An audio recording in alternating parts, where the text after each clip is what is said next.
ජීවිතේ කාලා කන්න විදියට ගෙවන්න එපා. මුස්පේන්තු අවදිය දැන් නැති කරන්න ඕන. අවුරුදු 24 යහනකොට තවත් ගෙදරින්පත් කන්න. ලැජ්ජ නැහැ. මේ ඔය ඔක හරියන්නේ. අපේ තරුණ මහත්තුරුන හොඳ පෞරුෂයක් තියෙන්න ඕන. හොඳ අභිමානයක් තියෙන්න ඕන. ඒ පෞරුෂයෙන් ගන්න පුළුවන් එකම එක වැඩක් තමයි ඔය එක එකාගේ සිගරට් බාගවල් බොන එක නවත්තන්න ඕනේ. මේ මොකක් හරි වුණාම කවුද ඉන්නේ කියලා දන්නේ නැහැ නේ කොල්ලෝ.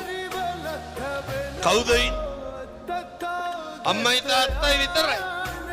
කොල්ලෝ නම් කමන්නේ කහද බඳලා ඉන්න කොල්ලෝ ඉන්නවනේ තාත්තලා.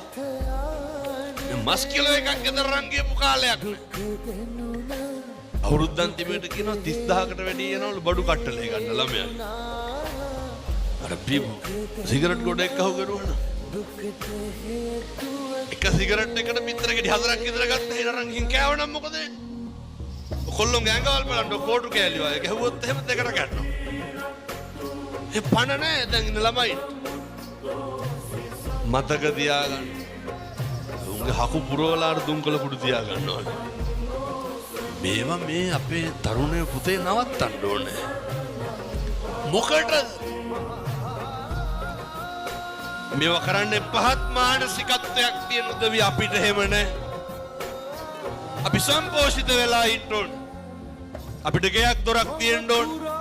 අපි හොඳට හම්බ කරගන්න ඕන. මම මේ තරුණයන්ට යෝජනා කරනවා. හොඳ ක්වොලිටි එකක් මේන්ටේන් කරන්න. හොඳ සත්පුරුෂයෙක් වෙන්න. ඔය මේ රටක් ලෝකයක් පුතේ බලාගෙන ඉන්නේ. රට ලෝකෙට වඩා පවුලේ උන් බලාගෙන ඉන්නේ වරදින ගන්න.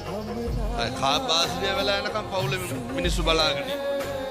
ඒ හින්දා අපි හරි නේ පේන්න නම් ඕනේ. මම කියන්නේ පේන්න හරි කමක් නැහැ. අම්මගේ තාත්තගේ අර අදටත් ඉන්නේ අම්මා තාත්තා හදපු ගෙදර. එහෙම වෙලා බෑ. අම්මගේ තාත්තගේ ඒ වගේ läගගෙන කන හීනේ නවත්තන්න ඕනේ. එහෙම වෙලා බෑ. මේ දරුවන්ට තියෙන්න ඕනේ. සියලු මත්ද්‍රව්‍ය වලින් මිදෙන්න ඕනේ. මේ ගම්මාන පුතේකෙන් බේර ගන්න ඕනේ. ඔය කුඩු ගහන්නේ වයිස් ගහන්නේ ඌ අපෙති වලට පැහිවෙන ඒවා. දැන් ඉතින් කොච්චර හොඳද කියනවනම් මේ විකුණන කොල්ලෝ කියනවා හාමුදුරුවනේ දැන් විකුණන්නේ නැහැ. අබන වෙසක් එකට හාමුදුරුවන්ගේ පන්සලේ සිල් ගන්න එනවා. පිටුතුනි පොරොන්දු වෙලා යන්නේ. මේ ධර්මයේ ආශ්චර්ය.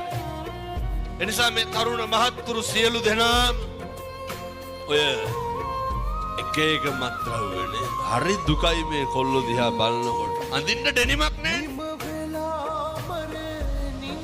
මේ නිදා ගන්න කාමරේට සිවිලිමක් ගහගෙන.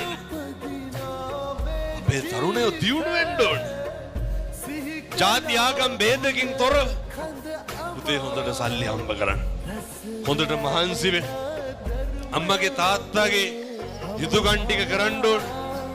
සහෝදරයාගේ සහෝදරියගේ යුතුයකම් ටික කරන්න ඕනේ.